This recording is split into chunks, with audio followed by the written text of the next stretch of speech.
Random thoughts. In early this year, I think it was in February, I recorded a video and published a video where I talked about the trap that was being set for Kenyans. And I've pinned that video on the profile. You can go and look at it. Now, going by what is happening right now, today in July, it is clear that I was not wrong. The trap is basically working the way it was set to work. And in that video, I talked about how Kenyans were being set up in such a way that the politics of 2027 are going to be about the ethnic groups and not ideas, just like it has always been. And I know there are people, Generation Z, who are like, we are past ethnic politics. But breaking the news to you, if you don't know, Kenyan politics are going to be ethnic based for a very long time. And the politicians know that. And it always works. And it's going to work in 2027. Now, this is the trap that was set in early this year, or maybe late last year, 2024.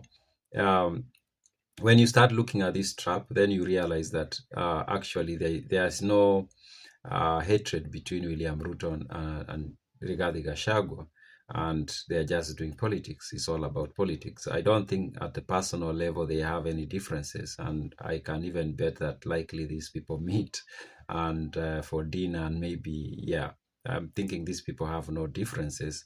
And it's so telling that the first time we started seeing them, or it started becoming like they have differences, is during the initial Gen Z protests. That's when we started seeing some, like there's a crack between the two of them. And I remember there was this time that the Gen Zs had this huge protest, and William Ruto addressed the nation. And I think it was during that time that he did announce changes in the government. And then after his address, Gashagwa had his own address at the coast, and it was after the president had addressed the media, which was not proper in terms of protocol. It should not be the case that the president addresses the media and then a moment later the deputy president addresses the media. And of course, many people pointed it out that it was not proper. And in fact, many people believe that it was because of that that Rigathi Gachagua was impeached. But I think that was planned. It was an orchestra, if you ask me.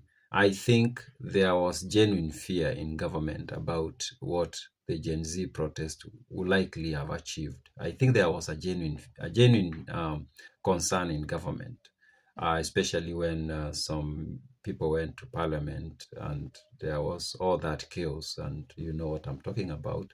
I think there was a genuine fear in government about those protests, and a plan was put in place to direct or to misdirect where the Kenyan people were going to head towards in terms of political feelings.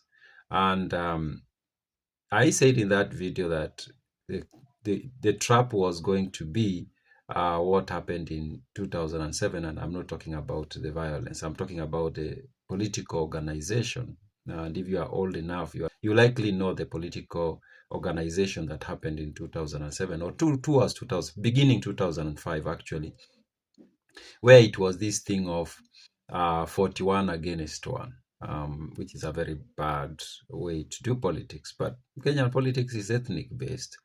And now, during the Gen Z protest, it looked like it was a national thing. And there were people from all over the country against the government. But the protests that are going on right now, if we are honest, they don't have a national face. Unfortunately, they don't. We are seeing it becoming increasingly an affair of a certain region of the country. And I think that is not by accident, it's by design. And that's where Rigathi Gachagua comes in. The initial protest, I don't think he had anything to do with it. I think he was just part of government, and they were looking at this movement taking shape, and there was worry, how are we going to handle this movement? And I think most likely there was a meeting, and it was like, we need to find a way to move the attention away from the so-called Gen Z and create something different and create a different narrative for the politics going forward. And that's how Gashagua slowly became the face of the Gen Z protests, which is, if you think about it, where did that come from? How did he end up being the face of it while when he came from government, he was part of the government, and then slowly becomes like he's somehow not actually speaking on behalf of it, but seeming like he's the godfather of it, sort of. And now, at this point, most people who are going out to protest are actually his supporters, people who support him very much. And if they are not his supporters, there are people who think of him to be like he's on our team. He's the good guy. And that says a lot. And now, if you look at social media platforms, you'll see a certain trend. The opposition is slowly becoming it a Murima thing. And that's sad. That's sad. And I find that to be so interesting because I'm seeing the trap that I talked about in the beginning of the year taking shape. And I'm seeing a situation where, in fact, there is a new narrative that is emerging, and it's like, oh, these people are opposing the government because the president does not come from their region. That's what I said in the video, actually, that it's going to be these people are opposing the government because, the president has not come from that part of Kenya, and they will prefer that the person who is in that office is someone who comes from that part of Kenya, which is terrible politics. But this is Kenya, and that's how we do our politics. And now, 2027, the rest of Kenyans are actually going to be persuaded. And they have already been persuaded, if you didn't know that. You just have to look at comments from different regions and you realize the rest of Kenyans have actually been persuaded already that, this guy is being fought because he's decided to distribute the national cake to you people, and the other people are not happy about it. That's the narrative that is spreading right now, and actually, the rest of Kenyans are believing it. If you did not watch that video, I've pinned it. You can go watch it, and then you can compare it and see.